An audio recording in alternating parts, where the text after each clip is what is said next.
Ikiwa tumesimama hivi, nitamuuliza Chief MC kwa bunge letu la kaunti katika sehemu hii ya kuelekeza.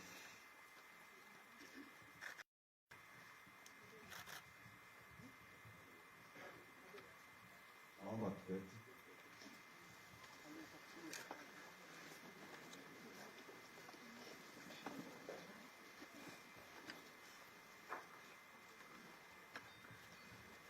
Kwa heshima ya naibu wetu rais Mheshimiwa Samuel Ruto, wabunge wote, Mheshimiwa ambao mko hapa, familia, tunasema poleni sana. Kwa sababu ya muda, naomba nilete kwenu Chief Sagurani kwa haraka uweze kukaribisha. Karibu sana Chief.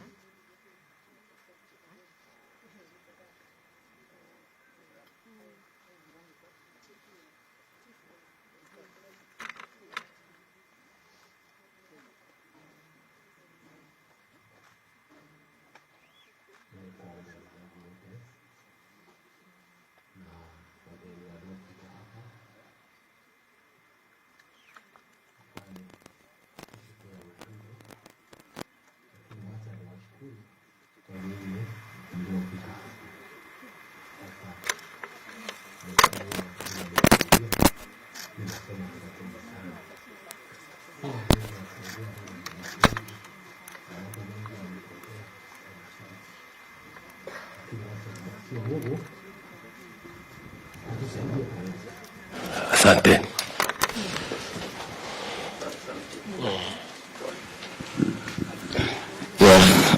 Pole sana ndugu. Basi kwa haraka tu naomba nilete familia kwa sababu ya tributes kwa haraka. Walioandaliwa kwa sababu ya tributes. Kindly.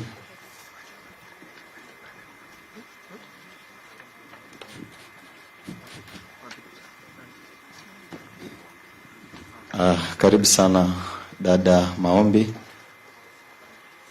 Thank you. Pole sana. Pole sana kumsifu.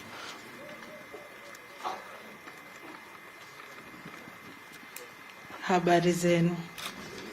Kwa jina naitwa Maombi Sagurani. Mimi ni mtoto wa tatu wa mwenda zake Ronald Habel Sagurani. Niko hapa mbele kutoa tributes za sisi kama watoto wa mwenda zake. Nitasoma kwa Kizungu. Our dad passed away on 17th of August 2021. We did not see death looming. We did not know it would come so soon. We were hoping we'd have more time to get acquainted with the idea of death and what it means for those of us left behind.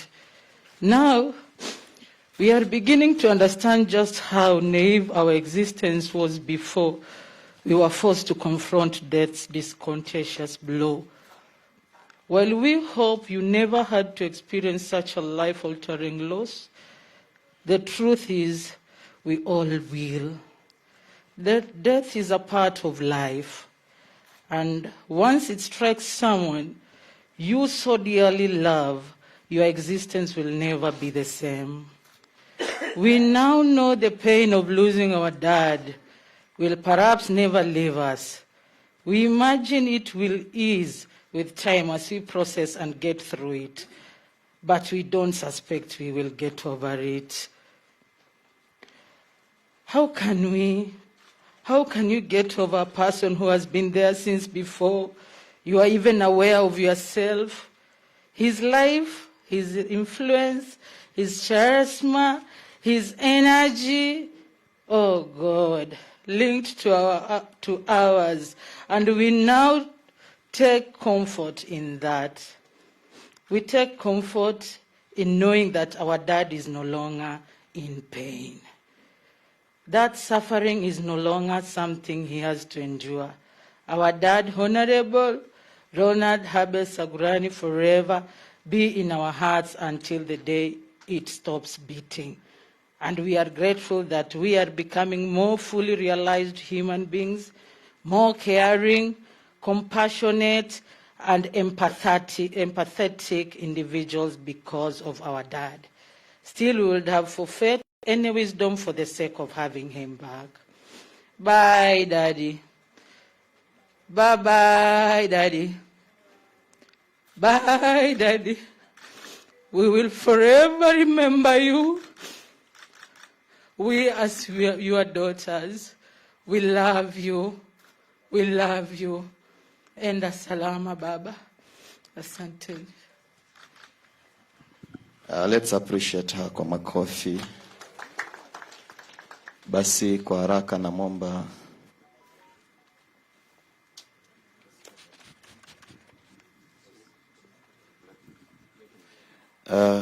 naomba nimlete mwenye ameandaliwa kwa sababu ya kusoma eulogy. Naomba sote tuende kwa program zetu kwa haraka tuweze kusomea eulogy. Namwomba dada Rachel uweze kusonga hapa kwa sababu ya hilo.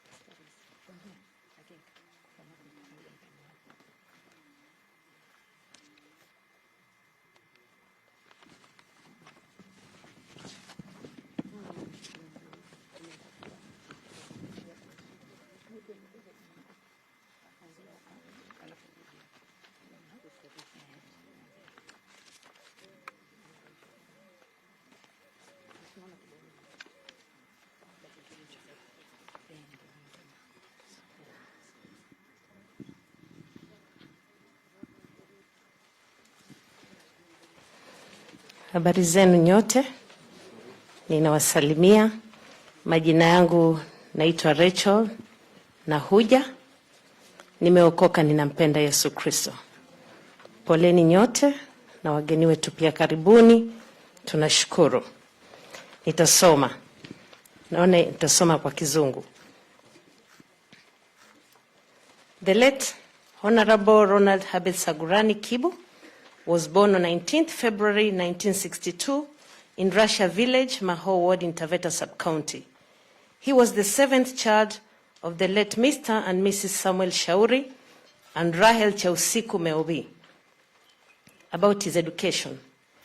The late Honorable Ronald Habel Sagurani went to Mahoo Primary School from the year 1969 to 1976 and later joined to Wonembe Secondary School in Masii, Machakos County for his O-level education and joined Koilel High School for his A-level. In 2015 to 2017, he attained a diploma in county governance at KCA University. About marriage. In the year 1984, the late Honorable Ronald Habel Sagurani got married to the love of his life, Miss Fides Sabasaba Mnene, and they had 4 beautiful children who are Rachel Nahuja, Gertrude Binti Saidi, Salome Maombi, and Josephine Mami. About his career. The late Sagurani taught in Timbila High School as an untrained teacher after his A-levels. Before politics, he was involved in community development, and this was evident with him being the chairman of the Taveta District Hospital Board and also the chairman, Taveta Youth Polytechnic. He also worked part-time as a presiding officer for the Electoral Commission of Kenya. He was also a well-known farmer in Taveta and beyond.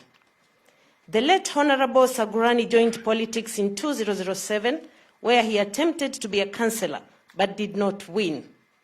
In 2013, he vied as a member of the County Assembly, Mahoo Ward, on a TNA ticket and won. In 2017, the electorates were happy with his work. Again, he recaptured his seat on a Jubilee Party ticket.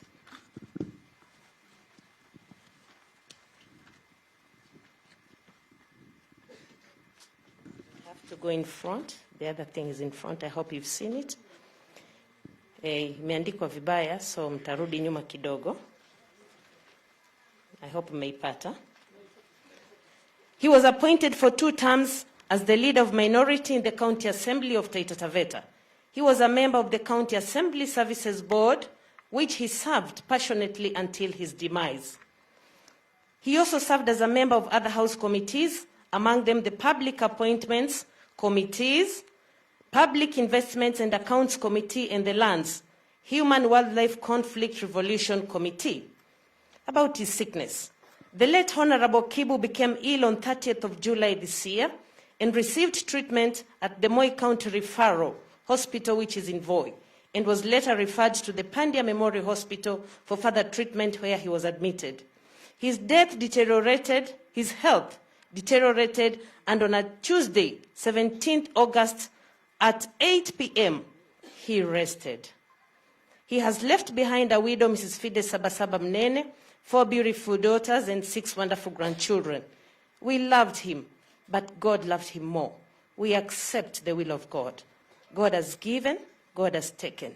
His name be praised. In Kitaveta we say, Kiboha Kibu, Kiboha. Thank you.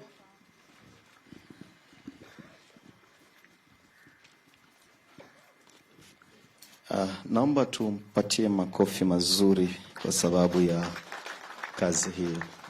With your permission, Your Excellency, naomba nimlete Mama Rose akaweze kusoma tribute kwa sababu ya mama. Karibu.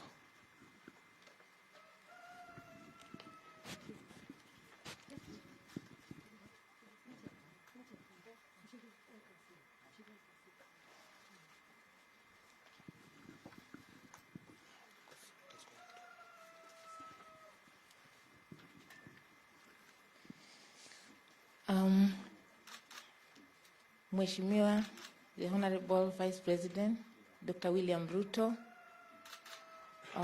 Mheshimiwa Dr. Naomi Shaban, the MP of Taveta. I think the next I can see is the Honorable Aishi Juma, na waheshimiwa wengine wote, na vapapa, vamdwetu, vacheku, vamama, mwashinda aze, ama hamjambo. Mzuri ya isiswe.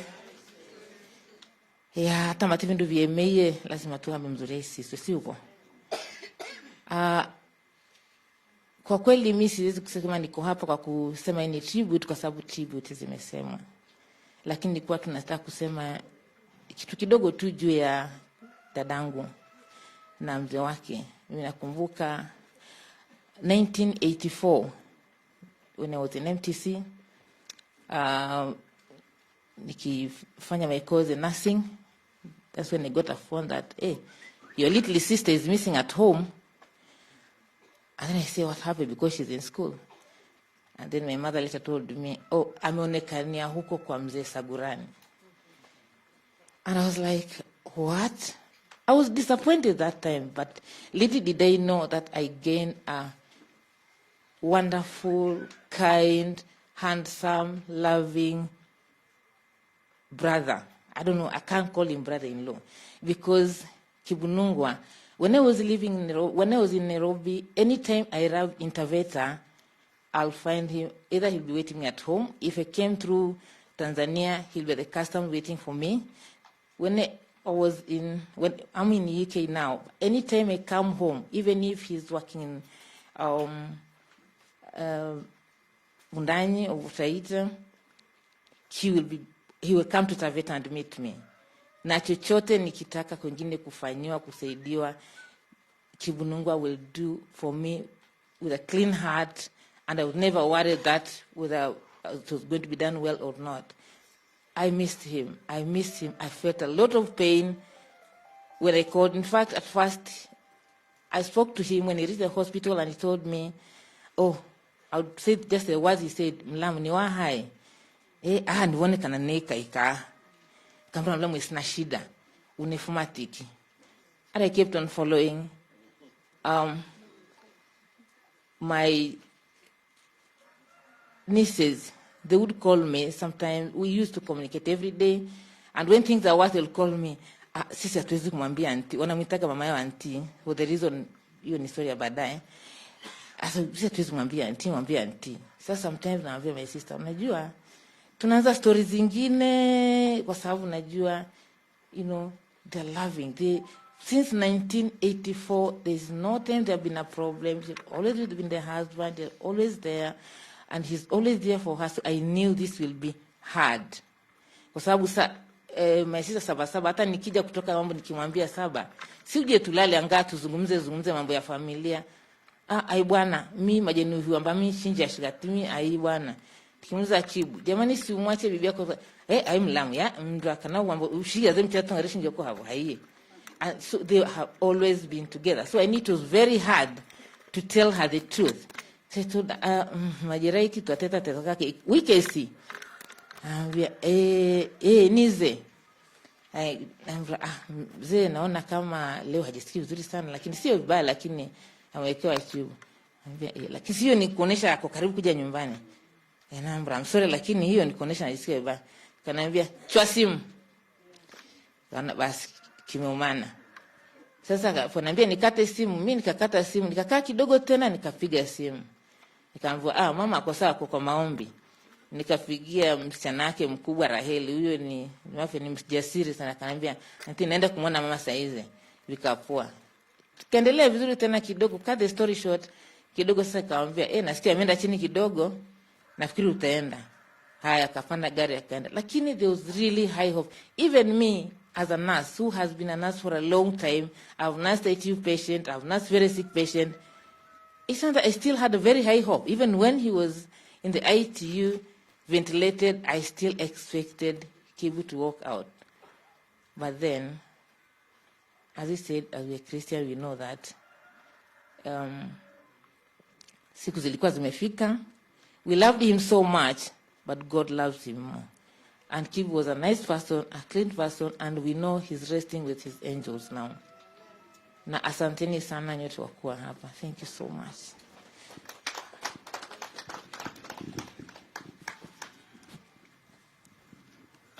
Naomba tumpe makofi mazuri kwa sababu ya hiyo. Basi kwa ruksa yako naibu rais, naomba tu kwa muda mchache ni watambulishe tu ward administrators. Malimko, just raise your hand. Thank you. Mkono tu. Asante sana. Sub county administrator, thank you so much for coming. County assembly staff waliofanya kazi na mheshimiwa, naomba muinue mkono tu. Malimko, county assembly staff tukiongozwa na clerk wetu Gadiel Maganga, asante sana. County executive staffs, naomba pia muweze kuinua mkono kwa haraka. Thank you so much.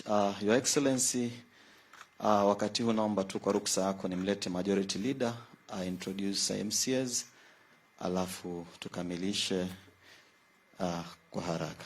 Karibu sana Mheshimiwa Keke. Asante, our Deputy President, MPs present, MCAs, staff, waombolezaji wote hamjambo. Kwa majina naitwa Haris Keke, Majority Leader wa Taita Taveta County Assembly. Kabla sijaongea, naomba nimkaribishe clerk wetu atoe speech yake tu kidogo kwa ufupi. Karibu.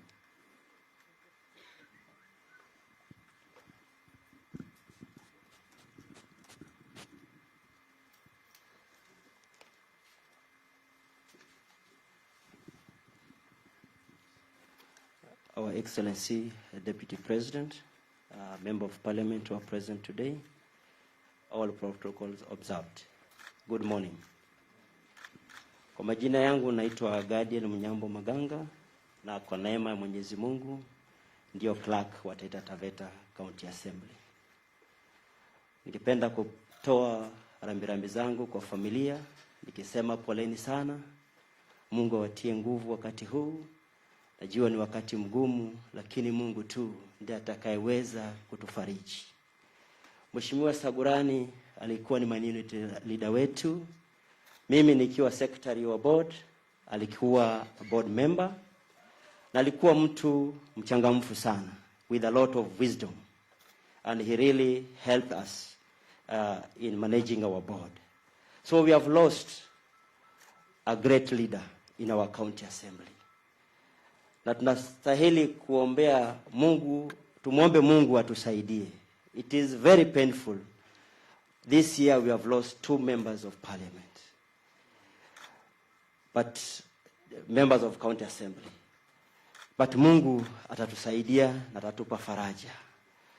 Mheshimiwa Honorable Sagurani was a friend. I remember the day alipokuwa amekuwa diagnosed Moi akielekea Mombasa. Alinipigia simu tukakutana Voi. Akanyambia, Clark, naenda Mombasa, lakini kuna shughuli yangu na kuomba unisaidie. He had a project of borehole and he gave me that undertaking, which I did.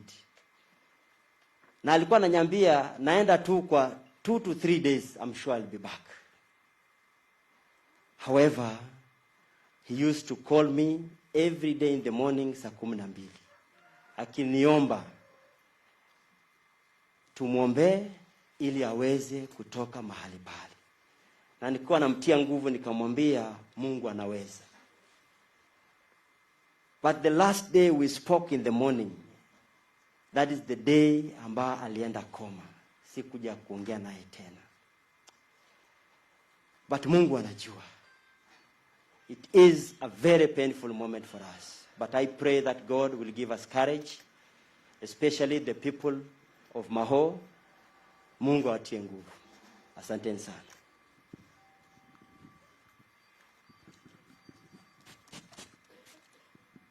Asante. Mheshimiwa Deputy President, naomba kutambulisha kwako mawaziri wetu wa county ambao wako hapa, wasimame tu wa wave. Asante. Nampatia Mheshimiwa Mwangeka nafasi tu atoe rambirambi kwa niaba ya mawaziri wote.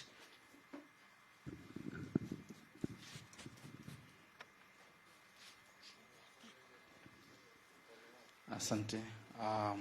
Kwa naibu wetu wa rais, Mheshimiwa William Samoei Ruto daktari, kwa waheshimiwa wabunge wetu wote ambao nimeona hapa siku ya leo, Mheshimiwa Daktari Naomi Shaban, Mheshimiwa Mlolwa, Mheshimiwa Andrew Mwadime, Mheshimiwa women rep wetu, Mheshimiwa Haika, nikitambua all the honorable members of the county assembly led by the majority leader, na maafisa wote wa serikali walio hapa, familia ya ndugu yetu Mheshimiwa Sagurani na wananchi wote, hamjambo. Bwana asifiwe. Kwa majina naitwa John Mwangeka Mwakima. Kwa neema yake Mwenyezi Mungu, mimi ni waziri wa afya katika serikali ya kaunti ya Taita Taveta. Tumekuja hapa siku ya leo ili tuweze kumzindikisha ndugu yetu Mheshimiwa Sagurani katika harusi yake ya mwisho. Ama kwa kweli Mheshimiwa Sagurani alikuwa ni mtu mpenda watu. Nakumbuka wakati ule wa mwisho tuliwasiliana naye sana, kujuliana hali na kuangalia mbinu ambayo tungeweza kumsaidia, lakini tunasema haya yote tuliyaweza kuyafanya kama wanadamu, lakini Mungu alikuwa amepanga kwamba safari yake iende kuisha vile imeisha leo. Niko hapa pia kwa sababu ya dada yetu Waziri Vumi Ringo ambaye ni mwenda zake ni kakake. Waziri Vumi, pokea risala za rambirambi kutoka kwa the entire county executive committee members. Familia pia, mama yetu, pokeeni risala hizo zote za rambirambi pia kutoka kwa Mheshimiwa Gavana wetu. Sitaongea mengi kwa sababu ya muda. Mwenyezi Mungu azidi kuwatia nguvu na tuko pamoja. Asanteni sana.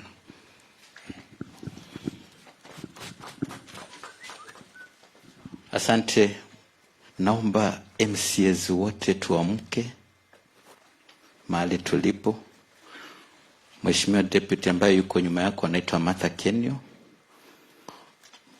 ambaye kando yako kidogo anaitwa Mare, Mheshimiwa Mare, ambaye anafuatia anaitwa Maria Chao. Huyu 1GB anaitwa Kilele, na huyu mwingine anaitwa Mwambi ambaye ndio deputy whip wetu. Anafuatia anaitwa Chazu Kamadi, Maskuji, Mheshimiwa Maskuji, kuna Mheshimiwa Nguzo, Mheshimiwa Patel, Mheshimiwa Lilian, Mheshimiwa Juma, Mheshimiwa Rose Shingira. Asante. Wengine wetu wengine wako nje kidogo, wataingia baadaye. Nataka nimkaribishe Deputy Minority Leader aongee kwa niaba ya County Assembly, alafu atapatiana kipaza sauti kwa Mheshimiwa Naomi Shaban. Asanteni na poleni kwa matanga.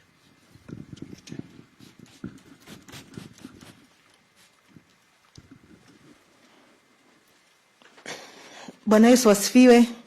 Hebu tusalimiane. Bwana asifiwe. Bwana Yesu asifiwe. Basi kwa majina naitwa Mheshimiwa Maria Chao Mwakio. Mimi ndiyo Deputy Minority Leader wa kaunti yetu ya Assembly ya Taita Taveta. Bwana huyu ndiye alikuwa Minority Leader, mimi ndiye nilikuwa mdogo wake. Kwa kweli tumepata pigo sana tukiwa kama Assembly. Kwanza mama pole, pamoja na jamii, kwetu sisi sote pole sana. Kwa Deputy President wetu tunataka kusema asante kwa kuwa umekuja kuomboleza na sisi. Pamoja na women rep wetu, pamoja na mama yetu Mheshimiwa Naomi, pamoja na Mheshimiwa Mlolwa, pamoja na Mheshimiwa Mwadime na wale wengine wote, asanteni kwa kuja kuomboleza na sisi. Sisi tukiwa kama Assembly kwa kweli tumepoteza.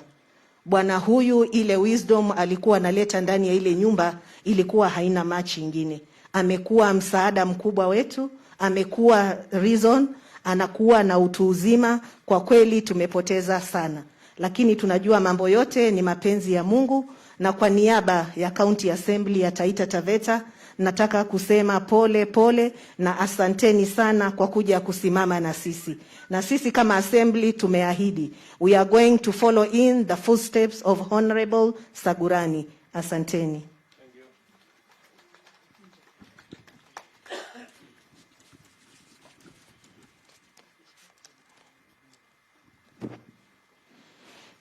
Asante sana kwa mgeni wetu wa heshima kwa siku hii ya leo, Mheshimiwa Naibu wa Rais William Samoei Arap Ruto, mpendwa mkaza mjomba wangu Fides Sabasaba Sagurani, wanawe Raheli, Getrudi, Maombi na mami, wapendwa mama zangu, kina mama Maombi na wajomba zangu wakiwa wanaongozwa na mjomba Mdachi, wapendwa wote mlioko hapa, jamii yote, wenzake, mwenda zake wa County Assembly, County Government, wenzangu, Mheshimiwa Commissioner Aisha Juma, nitamuita mbele kidogo, baadaye atakuja kusalimia, utasalimia dakika moja tu dadangu, utasalimia.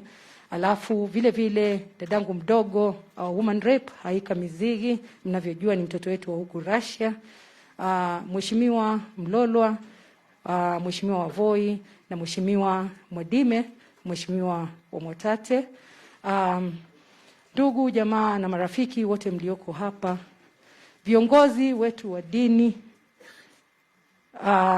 hamjambo nyote. Asalamu alaikum. Bwana asifiwe.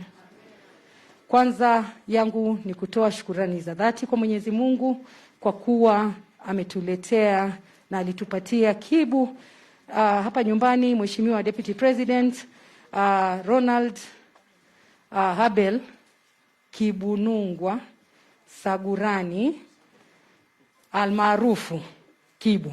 Mwenyewe alikuwa akisema hivyo, almaarufu Kibu. Maana huku kila mtu anamjua kama Kibu. Was a blessing to our family. A big blessing.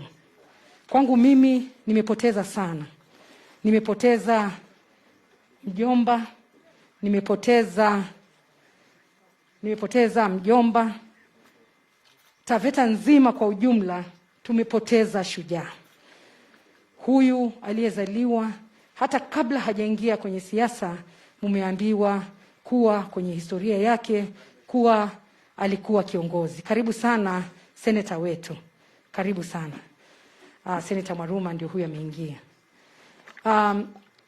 Hivyo basi kwa Taveta ni pigo kubwa sana tumepata, lakini yote hayo kazi ya Mwenyezi Mungu haiwezi kuondolewa makosa.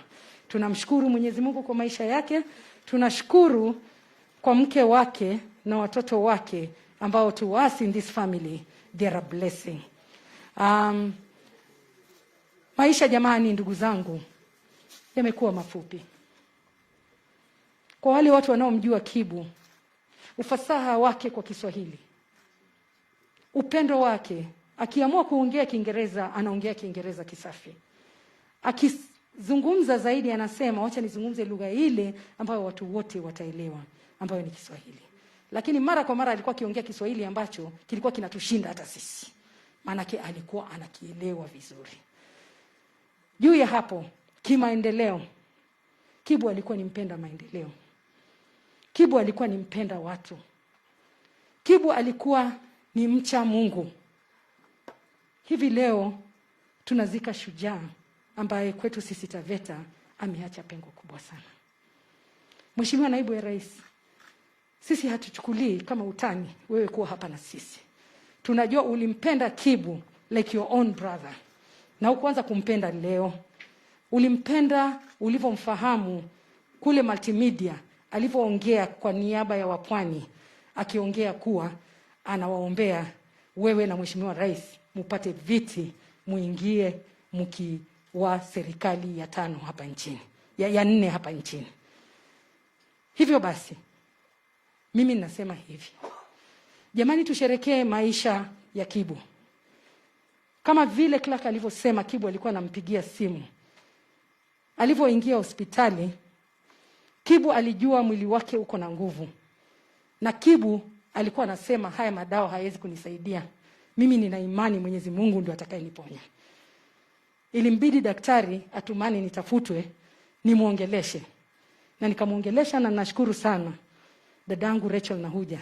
Kwa sababu najua yeye ni mcha Mungu sana. Amesema hapa ameokoka. Na ni kweli ameokoka. Na nikajua namsemesha, lakini juu ya kumsemesha mjomba, Nahuja ndio atakayemweza zaidi. Na Nahuja akampigia simu, wakaongea, na akamwambia Nahuja amwambie Mheshimiwa Naomi nitampigia simu, lakini asiwe na wasiwasi, nitatumia dawa. Na hapo hapo akiwa anazungumza na yeye akamwambia Nas, leteni hizo dawa, nimekubali sasa, wanangu wameniambia nitumie hizi dawa.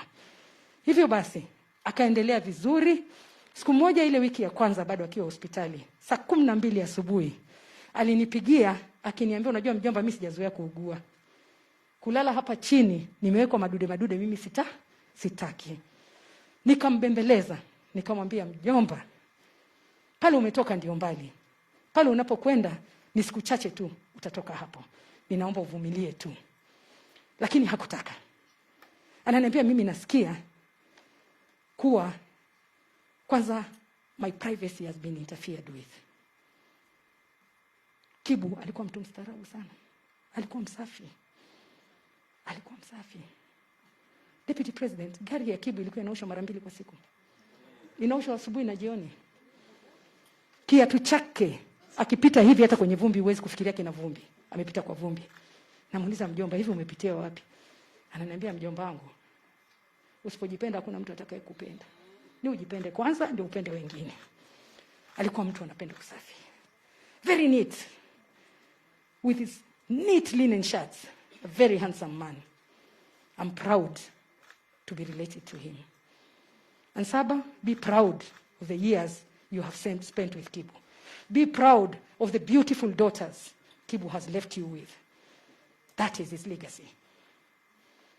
Ndugu, familia yetu ya kina Sagurani, aliyelala ni shujaa. Mumshukuru Mungu kwa maisha yake, maanake Mwenyezi Mungu ndio alimleta hapa duniani. For us, he used to explain, alikuwa anavaa viatu kwa sababu wao walizaliwa wengi. Baba ndio alikuwa kazini, lakini kwa sababu walikuwa wengi na wote walikuwa shuleni, it was sometimes very difficult for them to get what they want. Na alikuwa anavaa viatu. Siku moja akamwambia Deputy President, nimekujua wewe historia yako ni kama yangu. Vile ulivyovaa viatu vya kupima, hata mimi nilivipima. Tumevaa viatu vinatembezwa na machinga. Nakumbuka Deputy President akiniuliza, haya machinga ni nini? Manake ndio nikamuelezea hilo ni jina kutokea Kiswahili cha Kitanzania, it's about matching guys, hawkers. Sasa alikuwa akieleza. Na nakumbuka Deputy President siku hiyo akiniuliza, watu hawa na kuzungumza namna hii, haswa huyu Sagurani, unaweza vipi wanakubali kuwa uendelee kuwa mbunge wao kwa sababu wanavyojua kuongea hawa wanaweza kukutoa pale huko.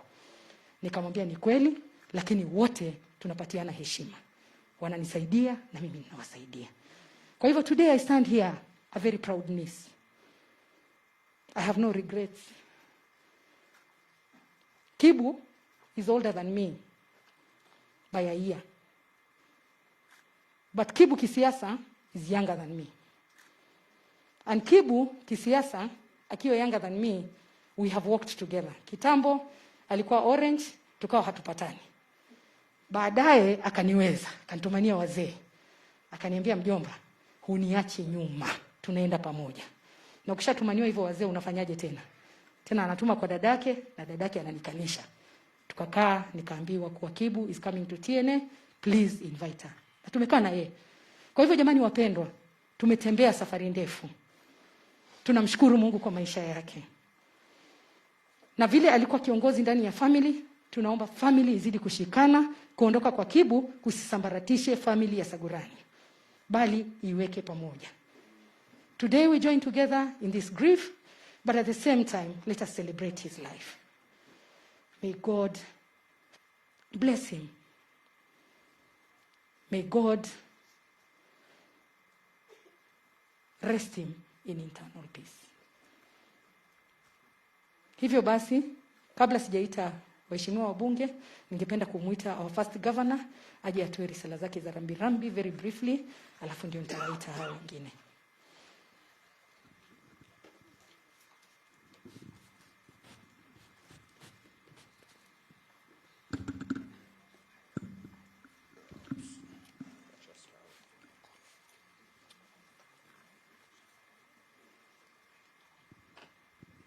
Asante sana Mheshimiwa Naomi Shabani.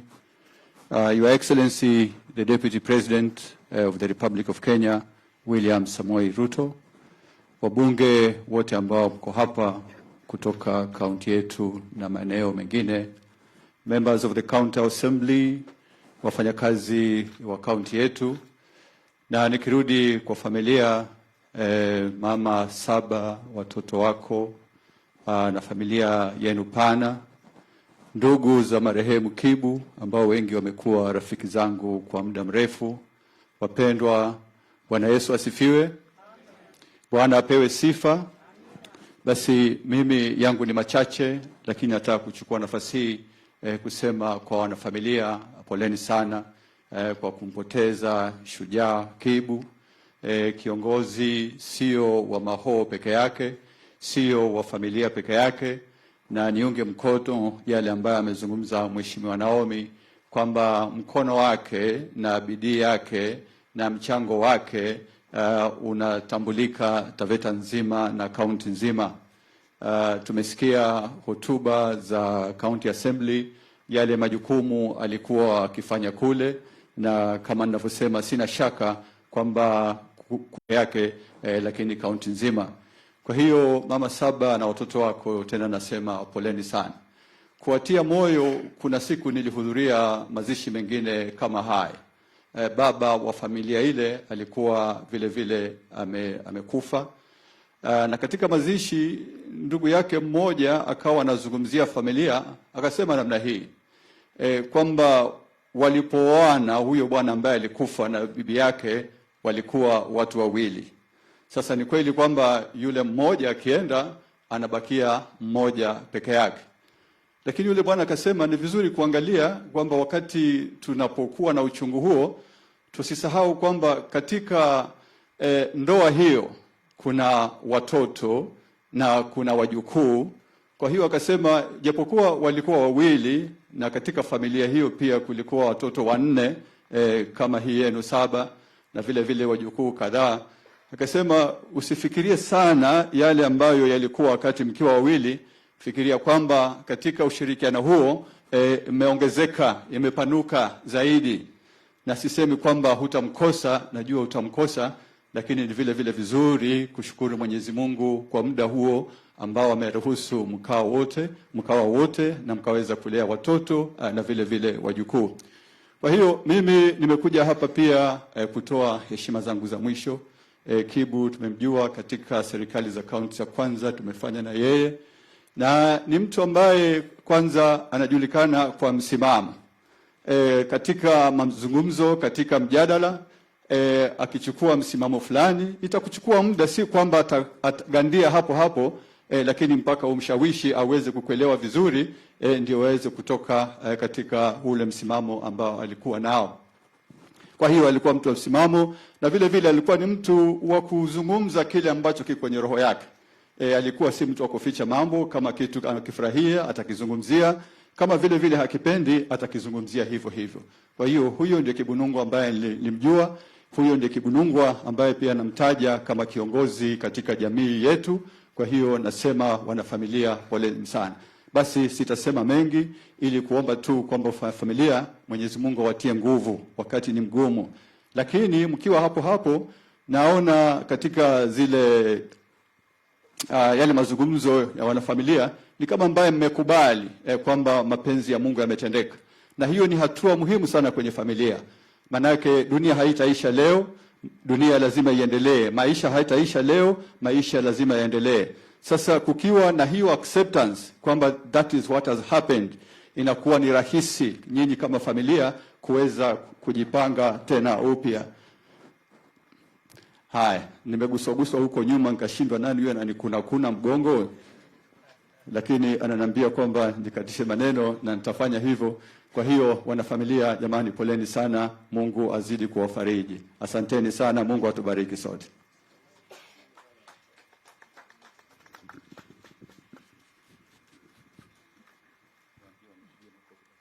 Jamani, hebu mpigeni makofi.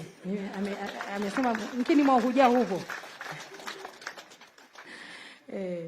Sasa kwa sababu hapa ni Taveta na dadangu mdogo ni mzaliwa wa huku, itakuwa makosa kama mimi nikizungumza peke yangu mbele bila na yeye pia kusimama na kualika Taveta. Haika alizaliwa hapa nchi kijiji. Karibu sana dada Haika, hebu wasalimie.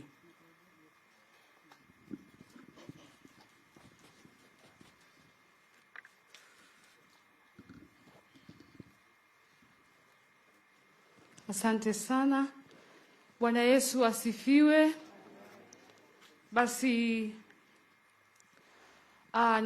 kwa naibu wa rais, familia ya mwenda zake na viongozi mbalimbali ambao walioko hapa, viongozi wa makanisa na hata viongozi wa kisiasa. Yangu yatakuwa machache, na yatakuwa machache kwa sababu mimi leo niko na huzuni. Nilikuwa na huzuni ya kumpoteza kakangu mkubwa huyu almaarufu. Mimi tulikuwa tunaitana almaarufu kwa sababu ya vile alikuwa anajiintroduce jina lake. Alikuwa anajiita Ronald Sagurani almaarufu Kibunungwa. Na mimi sasa, kwa sababu hilo jina la almaarufu, alikuwa akisema almaarufu, nacheka sana. So ikawa kila wakati tukikutana ananiambia almaarufu. Na wakati tulipata ile brand yetu ya Mama Sita, sasa mimi nikimuita almaarufu Kibu na yeye ananiambia almaarufu Mama Sita. Na nina huzuni sana. Na poleni sana. Tumempoteza kiongozi mpenda maendeleo, mpenda amani. County Assembly, poleni tena, poleni sana. Najua huyu ni ndugu yenu wa 4 tangu mmechaguliwa. Poleni tena sana. Familia, poleni tena sana. Naibu wa rais, nataka kukushukuru pia. Wakati nilikupatia ujumbe ya kwamba tumempoteza Kibunungwa, ukaniita kwa ofisi. Wakati uliniita kwa ofisi, ulinipatia mchango ambao ni pole, na nikaileta nikaikabidhi komiti ya kupanga mazishi ya ndugu yetu. Sikulijua kwamba hata pia utakuja. Ni upendo mkubwa sana umetuonyesha hapa kwetu Taveta na Taita Taveta yote mzima. Tumepoteza viongozi kama vile nilivyotangulia kusema, huyu ni MCA wa 4 tunazika.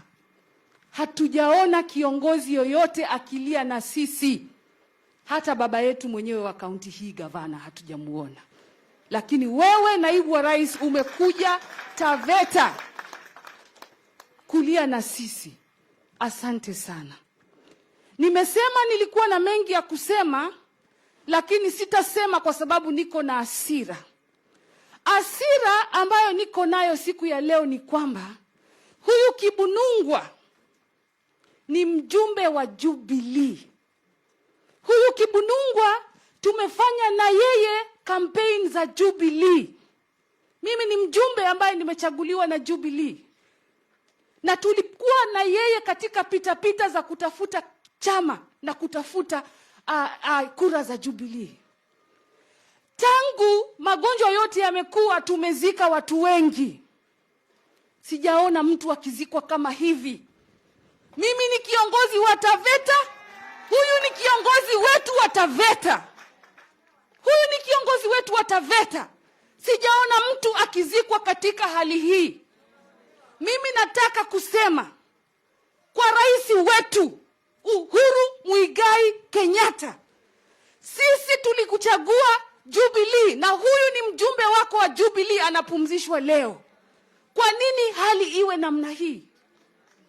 Watu wamekuja hapa asubuhi kumpumzisha kiongozi wao. Watu wamefukuzwa. Sasa hivi tumeketi hapa, watu wako nje huko. Watu wameshindwa kumzika kiongozi na heshima. Mimi nataka kuambia hata hawa maskari, msitumike vibaya. Msitumike vibaya, nyinyi ni watoto wetu. Mtumie kazi zenu, mtumike vizuri. Sisi tulimpatia kiongozi wetu na tulimchagua na Jubilee na tulimchagua kwa upendo mkubwa. Na hatutaki kabisa kuona hali kama hizi. Leo MCA ambaye amechaguliwa na tiketi ya Jubilee, watu hawawezi kumpumzisha kwa heshima. Kwa sababu gani? Na tumeona wengi wakipumzishwa kwa heshima. Nataka kusema kuna Mungu juu mbinguni. Haya mamlaka ni ya duniani na yataisha. Kuna Mungu juu mbinguni na ipo kesho. Naibu wa rais, asante kwa kuja hapa. Na tunajua wewe na rais tuliwachagua kama pair. Tulichagua nyinyi kwa tikiti moja. Kwa hivyo hiyo mambo tunasikia ya kwamba utaresign, kama ni kuresign, muresign mkiwa pamoja. Hauwezi kuresign peke yako. Poleni sana kwa haya yote yametokea.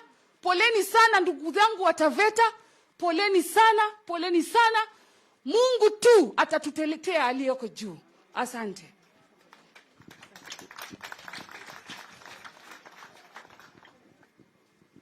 Asante sana dada Haika. Mmemsikia ameongea kwa machungu. Jamani wapendwa, corona ipo. Nataka tukutaja hilo. Mimi kama daktari nitakuwa nimekosea nisitaje kuwa corona ipo. Ndugu yetu leo tunamuaga ni corona. Mimi mwenyewe wakati akiwa yuko hospitali sikuweza kwenda kumuona because pia mimi na wafanyikazi wangu ofisini Nairobi tulipata corona. Nimeconvert ndio, lakini corona ipo wapendwa. Na hiyo chanjo ya serikali ni ya muhimu. Chanjo ya serikali ni ya muhimu. Chanjo zipo, na vile chanjo zipo, naomba msiziogope. Kilichonisaidia mimi, manake niko na ugonjwa wa kisukari, kilichonisaidia ni kuwa nilikuwa nimepatiwa chanjo zangu 2. Na waomba jamani wapendwa, tusichukulie kama utani. Mheshimiwa Naibu wa Rais, Mwenyezi Mungu akupe ukarimu na mwelekeo wa kupenda watu. Wapendwa, mimi nataka kusema hapa hadharani. Mmesikia tumetembea na Kibu tangu mapema. Hawa wamemfahamu Kibu kabla hajakuwa MCA na wao hajakuwa rais na naibu wa rais. Nitasema yafuatayo.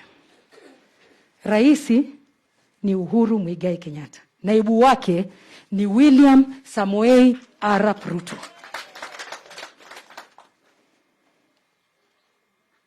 Wapendwa, ndio waje wazaliwe kuwa maraisi, wawe maraisi. Nilikuwa na wao sana. Ninajua safari waliotembea. Najua safari waliotembea. Na nikisema hivi hata Mheshimiwa Rais akiona hii clip anajua ni kweli ninajua rais safari waliotembea. Naomba tujue. Kiongozi ana naibu wake. Katiba imesema rais ni Uhuru Kenyatta, naibu wake ni William Samoei Arap Ruto. Asante sana Mheshimiwa Deputy President kuja kulia na sisi. Tunashukuru sana. Sisi kama jamii, sisi kama Taveta kwa ujumla, na sisi kama Taita Taveta. Mungu akupe afya bora, akupe maisha marefu, uendelee na moyo huo wa ukarimu. Nataka pia kutaja ya kwamba pia Mheshimiwa Rais alituma rambirambi zake na akatuma kwa mama na wanawe, akatuma pole zake kwa mama na wanawe. Lakini nashukuru zaidi kwa yale aliyofanya, lakini nashukuru pia Mheshimiwa Naibu wa Rais ameamua kuwa hapa leo. Shughuli zake ni nyingi. Hivi anatakikana kutoka hapa kwenda Kwale pia kupeana pole. Lakini juu ya hapo alisema lazima awe na sisi kwa sababu alimjua Kibu vizuri. Niruhusuni jamani, niite commissioner mwenzangu. Commissioner Aisha Juma kutoka Malindi. Karibu.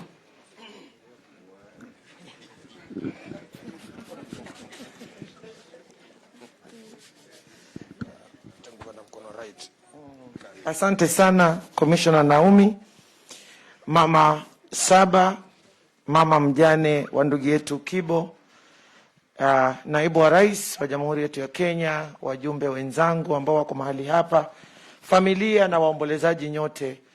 Bwana Yesu asifiwe. Nimefika hapa pia mimi nami kusema pole. Tumeandamana na naibu wa rais na pia vile vile tutakuwa tukisonga mbele kule Kwale kwenda pia kumzikia gavana wetu wa kule Kwale ambaye alipoteza mamake. Nataka niseme poleni sana familia, warembo pamoja na mama ambaye mumeachwa. Kwa kweli mumepoteza na ni pengo kubwa sana. Lakini endeleeni kumtegemea Mungu kwa sababu yeye ana uwezo wa mambo yote katika ulimwengu huu. Mtegemeeni, muishi vizuri kama vile baba alivyokuwa amewaeka karibu. Familia muijenge, muikuze. Mama mumpe upendo mwingi wasichana ili akajihisi ya kwamba bado anapendwa kama alivyopendwa na bwanake. Kwa hiyo familia muwe karibu naye na mumuenzi, mumpe faraja ya kutosha. Sisi tuko hapa kwa muda na tutaondoka, lakini faraja ya kudumu na ya uhakika inatoka kwa Mungu.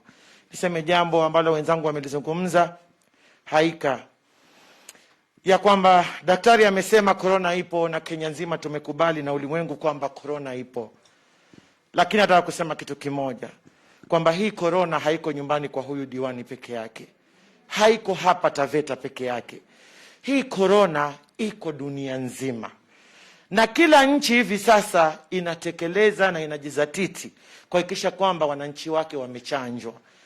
Jamani, Mheshimiwa Commissioner Naomi, nataka niseme ya kwamba ukweli wa maneno ni kuwa sheria kama ipo imewekwa, ama kama ni directives zimetolewa, ama kama ni orders zimepeanwa, lazima zi-apply across.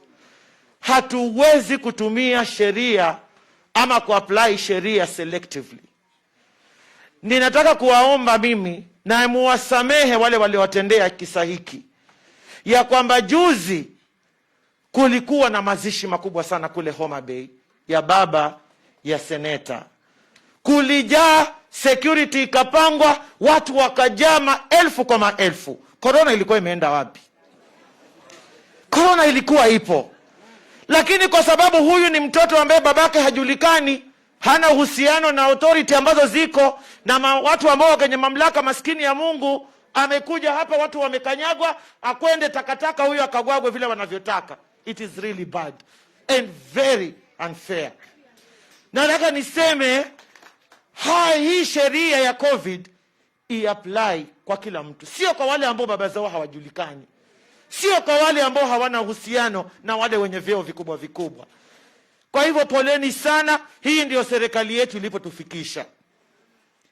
Tunajichunga na kila mtu anajua kwamba kuna ugonjwa. Watu wamekuja hapa na hakika ilikuwa protocol, hizo measures zote zimekuwa observed. Lakini kwa sababu naibu wa rais alikuwa anakuja hapa, hii story yote ikavurugwa. Na mimi nataka niwaambie, naibu wa rais, mbali na kwamba yeye ni naibu wa rais, yeye ni binadamu. Na Biblia inatufunza afadhali wale wanaoenda kwa matanga kuliko wanaoenda kwa karamu. Kwa hivyo naibu wa rais, endelea kushirikiana na wale wanaonekana hawana sauti katika taifa letu la Kenya. Na Mungu wa mbinguni atakujazia. Tuna imani na tutasimama na wewe. Na wewe nenda. Sasa wamewafukuza watu, tatizo ni naibu wa rais. Si amekaa hapa? Si wangemfukuza? Sasa hii ni nini wamefanya hii? My friend, hatutaongea sana, tutaishia hapo. Familia, muwe pole sana. Muwe pole na mufarijike. Mutamzika vile ambavyo wamepanga kumzika, lakini ataenda kupumzika mheshimiwa yule. Ataenda kupumzika. Inasikitisha sana. Na zile pesa ambazo hawa polisi unajua ni mahustlers hawa.